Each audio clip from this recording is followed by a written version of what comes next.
Welcome to our channel Telugu Prabha. నేను మీ journalist Yajnamurthy. Pawan Kalyan OG సినిమా మన ముందుకు వచ్చి 6 రోజులు గడిచిపోయాయి. మరి ఆ కలెక్షన్స్ ఎలా ఉన్నాయి? ఎక్స్పెక్ట్ చేసిన విధంగా, యాంటిసిపేట్ చేసిన విధంగానే ఉన్నాయా అంటే ఒక రకంగా చెప్పాలంటే కాదు అనే చెప్పాలి. ఎందుకంటే మనకు తెలుసు మొదటి రోజు 145 కోట్ల రూపాయల గ్రాస్ని ఈ సినిమా సాధించింది ప్రీమియర్స్తో కలుపుకొని, ట్రేడ్ సర్కిల్స్ అందించినటువంటి సమాచారం ప్రకారం.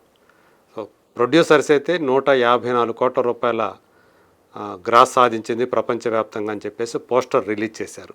అయితే మరి 6 రోజులు గడిచిన తర్వాత చూస్తే ఇప్పటికీ కూడా 250 కోట్ల రూపాయల గ్రాస్ని, ఆ మార్కుని ఇంకా అందుకోలేదు అని చెప్పేసి ట్రేడ్ నిపుణులు చెబుతున్నటువంటి మాట.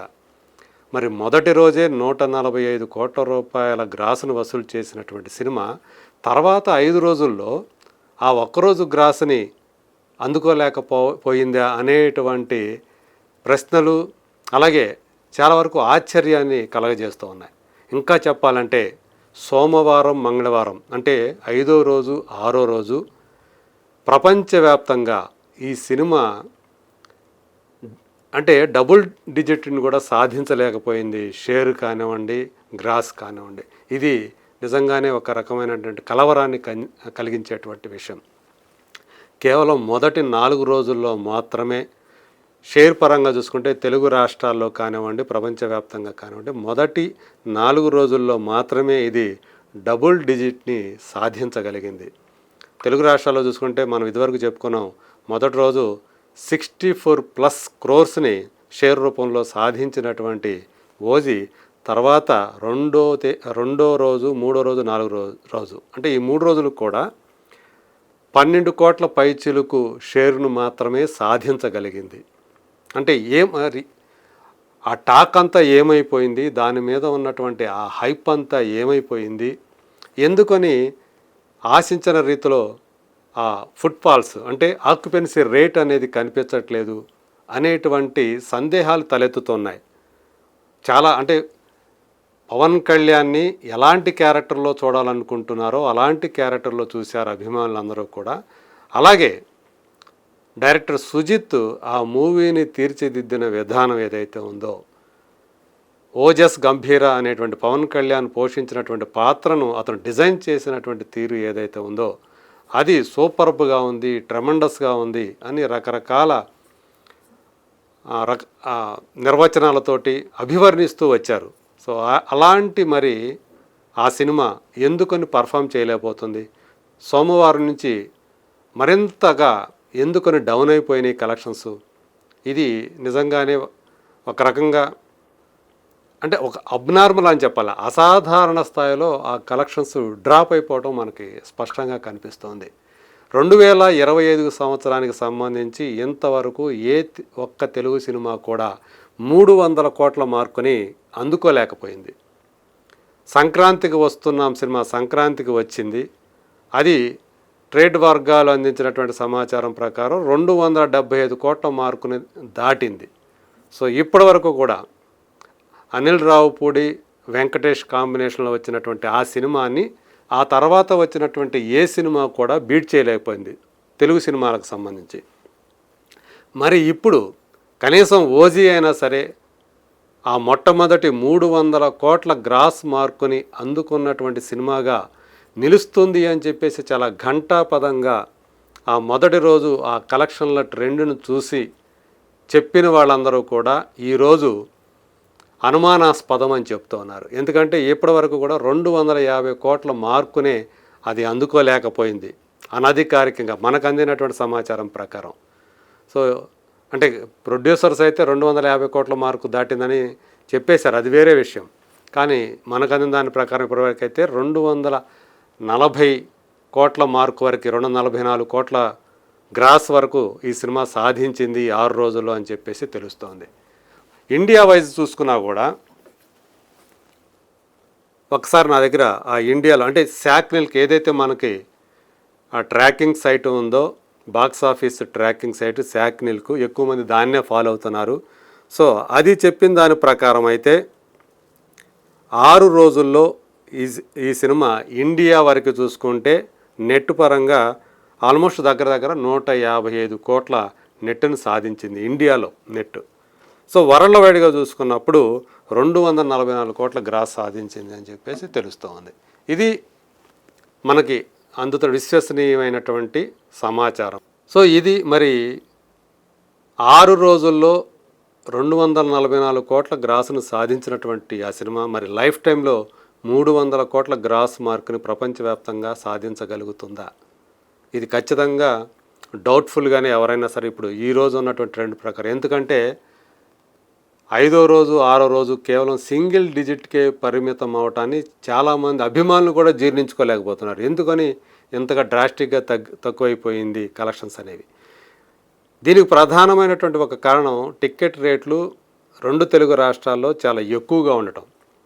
ఇక్కడ హైదరాబాద్లో మహేష్ అనేటువంటి ఒక లాయర్ దాని మీద కోర్టుకు వెళ్ళటం, ఎందుకని టికెట్ రేట్లను పెంచారు, ఈ విధంగా పెంచాల్సినటువంటి అవసరం ఏంటి అని చెప్పి కోర్టుకు ఎక్కడం, కోర్టు సో దానికి అనుగుణంగా ఆయన వేసినటువంటి పిటిషన్కు అనుగుణంగా టికెట్ రేట్లను తగ్గించమని చెప్పి ప్రభుత్వానికి ఆదేశాలు జారీ చేయటం. సో ఆయన చేసినటువంటి పోరాటం, కోర్టులో చేసినటువంటి పోరాటం ఫలితంగా మళ్ళీ తెలంగాణలో ప్రత్యేకించి హైదరాబాద్ మల్టీప్లెక్స్లు ఏవైతే ఉండే 440 రూపాయల టికెట్లు అమ్మినటువంటి చోట ఇప్పుడు మళ్ళీ ఆ 275 295 రూపాయల వెనక్కి మళ్ళీ సాధారణ స్థాయికి వచ్చాయి టికెట్ ధరలు. సో ఇప్పటికి ఈ లోపలే కావాల్సినంత డ్యామేజ్ జరిగిపోయింది అని చెప్పేసి నిపుణులు, విశ్లేషకులు చెబుతున్నటువంటి మాట. సో అంటే రేపు మళ్ళీ ఈరోజు ఇడ్లీ కొట్టు అనే సినిమా రిలీజ్ అయింది ధనుష్ది. అలాగే రేపు కాంతారా చాప్టర్ 1 రిలీజ్ కాబోతుంది రిషబ్ శెట్టి. సో వీటికి ఆల్రెడీ కొన్ని థియేటర్లని, ఈరోజు కొన్ని థియేటర్లని ఇడ్లీ కొట్టుకి ఇవ్వాల్సి వచ్చింది. రేపటి నుంచి కాంతారాకి చాలా థియేటర్ని కోల్పోవాల్సి వస్తుంది ఓజీ. ఏదైతే సెప్టెంబర్ 25 మనకి పర్ఫెక్ట్ డేటు అని చెప్పేసి వాళ్ళు వచ్చారో ఓజీ, ఈ మొత్తం 10 రోజులు ఆల్మోస్ట్ సెలవులు అయితే 12 రోజులు 2 వారాల దాకా వచ్చాయి, దసరా సెలవులు స్కూళ్ళకి కాలేజీలకి. మరి వాటిని ఎందుకని క్యాష్ చేసుకోలేకపోతున్నది అనేది కూడా ఇప్పుడు ఒక అంతు తెలియని ప్రశ్నలాగా తయారైపోయింది. సో దీనికి అయితే కొంతమంది సమాధానాలు వెతికే పని చేస్తూ ఉన్నారు. టికెట్ ధరల పెంపు, అలాగే వర్షాలు ఒక్కసారిగా ఏదైతే ఈ సినిమా విడుదలైనప్పుడు కంటిన్యూగా వర్షాలు కురవటం వల్ల కూడా ఆ వర్షం ఎఫెక్ట్ కూడా పడింది. ఆదివారం రోజు కొంత అనుకున్న దానికంటే కలెక్షన్ తగ్గడానికి ఏషియా కప్ ఫైనల్ ఉండటం కూడా ఒక కారణం. పైగా అది ఇండియా పాకిస్తాన్ మధ్య మ్యాచ్ కావటం వల్ల ఫస్ట్ షో సెకండ్ షోలు తీవ్రంగా దెబ్బతిన్నాయి వాటి వల్ల. అందువల్ల ఆదివారం కూడా ఎక్స్పెక్ట్ చేసిన రీతిలో కలెక్షన్లు నమోదు కాలేదు అని చెప్పి చెప్తున్నారు. మరి వరల్డ్ వైడ్గా కూడా ట్రెండ్ అలాగే ఉంది. ఏదైతే మొదటి రోజు ప్రీమియర్స్తో కలుపుకొని నార్త్ అమెరికాలో $3.7 మిలియన్ అది వసూలు చేసిందో, ఆ తర్వాత ఇప్పటివరకు చూసుకుంటే అది 6.6 అంతకంటే కొంచెం ఎక్కువగానో $1 మిలియన్ అది కలెక్ట్ చేసి అది కూడా అక్కడ నెమ్మదించడం బాక్స్ ఆఫీస్ వద్ద స్పష్టంగా కనిపిస్తున్నటువంటి అంశం. సో మొత్తంగా దాని అంటే క్రమేణా కూడా కాదు, ఒక్కసారిగా అంటే మెట్టు పైకెక్కి ఒక్కసారిగా 10 మెట్లు కింద పడినట్లుగా ఆ కలెక్షన్స్ అనేవి ఆ ట్రెండ్ కనిపిస్తూ ఉందని చెప్పేసి విశ్లేషకులు చెబుతున్నటువంటి మాట. మరి ఇప్పుడున్న ట్రెండ్ ప్రకారం దసరా సెలవులు కూడా అయిపోతున్నాయి. ఇక రాబోతున్న రోజుల్లో మరింత కఠినం కాబోతున్నాయి. పిల్లలందరూ ఇంకా స్కూళ్ళకి కాలేజీలకి సెలవులు అయిపోవటం వల్ల, పైగా దీనికి ఏంటంటే ఏ సర్టిఫికెట్ ఇవ్వటం కూడా మల్టీప్లెక్స్ల్లో ఆ 18 సంవత్సరాల లోపు పిల్లలు సినిమాలు చూడటానికి అవకాశం లేకుండా పోవటం కూడా ఈ సినిమా కలెక్షన్లని తీవ్రంగా ప్రభావితం చేసింది అని చెప్పేసి ట్రేడ్ వర్గాల వాళ్ళు చెబుతున్నటువంటి మాట. సో ఇన్ని ఫ్యాక్టర్స్ దీనికి నెగిటివ్గా ఉండటం కూడా దీనికి ఆ బాక్స్ ఆఫీసు ఫలితాన్ని ప్రభావితం చేసింది అని చెప్పేసి చెప్పుకోవచ్చు. మరి చూద్దాం ఇది ఎక్కడ వరకు ఇది వెళ్ళి దీని లైఫ్ టైంలో ఆ బాక్స్ ఆఫీస్ కలెక్షన్ అనేది ఎక్కడ ఆగుతుందో. మొట్టమొదటి 2025లో మొట్టమొదటి 300 కోట్ల గ్రాస్ సాధించినటువంటి సినిమాగా నిలుస్తుందని ఇప్పుడు దాకా అభిమానులు కానివ్వండి, అలాగే సినిమా పరిశ్రమ వాళ్ళు కానివ్వండి పెట్టుకున్నటువంటి ఆశలు నెరవేరేటట్లు కనిపించడం లేదు అనేది మాత్రం ఒక వాస్తవంగా ఇప్పుడు మన ముందుకు వస్తుంది. మరి చూద్దాం దీన్ని తిరగరాసి మళ్ళీ రాబోయే రోజుల్లో ఏమన్నా అంటే కాంతార దానికి వచ్చేటువంటి సినిమా రిలీజ్ అయిన తర్వాత వచ్చేటువంటి టాక్ కనుక దానికి పాజిటివ్గా ఉంటే ఓజీ కలెక్షన్ల మీద మరింత ప్రతికూల ప్రభావం చూపించే అవకాశం ఉంది అది. సో కాంతార కలెక్షన్లో ఎక్కువ రాబట్టే అవకాశం ఉంది. సో ఏదేమైనా రేపు కాంతార వల్ల కూడా దాని మౌత్ టాక్ ఏదైతే ఉందో అది కూడా ఓజీ కలెక్షన్ మీద ఖచ్చితంగా ఎఫెక్ట్ చూపిస్తుంది. మరి చూద్దాం ఏం జరుగుతుందో. ఓజీ 300 కోట్ల మార్కుని అందుకుంటుందా లేదా? Let us wait and see.